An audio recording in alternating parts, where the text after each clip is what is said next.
This is what remains of one of the 5 destroyed bridges across the river Tigris that used to connect east and west Mosul. Engineers have been assessing how and when they can be repaired. People wanting to return to see what, if anything, remains of their homes on the western side are using this temporary bridge. It's almost 3 weeks since the Iraqi Prime Minister Haider al-Abadi declared victory over ISIL in Mosul. Those who have returned describe some of the basic challenges they face. This is all the result of war. There are still bodies, still booby traps, still unexploded bombs. People are afraid to walk to their homes. There are houses that haven't been cleared of bombs, and we're waiting for the reconstruction efforts. We need so much: generators, electricity, water. You want to talk about the damage? I mean, just look at it. Many cars are still booby-trapped. There are IEDs. People are facing major difficulties. No water, no electricity, no services, and no support. The UN says that of the 54 residential districts of western Mosul, 15 are flattened, with around 32,000 homes destroyed in those areas alone.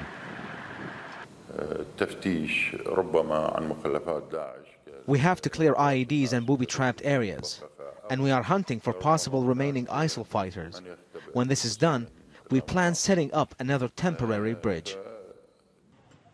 And the UN says around 226,000 people who fled the fighting have returned, mainly to areas in eastern Mosul where the destruction is less. It says around 846,000 people are still unable to return, and around 42% of those are living in camps. The UN says it needs hundreds of millions of dollars to deal with the humanitarian crisis. Only around half the requested $985 million for this year alone has been received.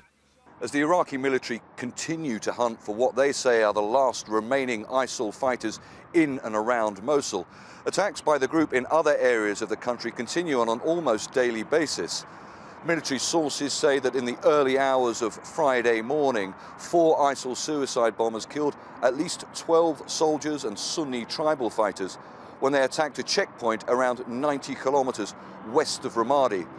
Those military sources saying a 5th suicide bomber that was trapped in a private home detonated a device, killing himself and a family of 6.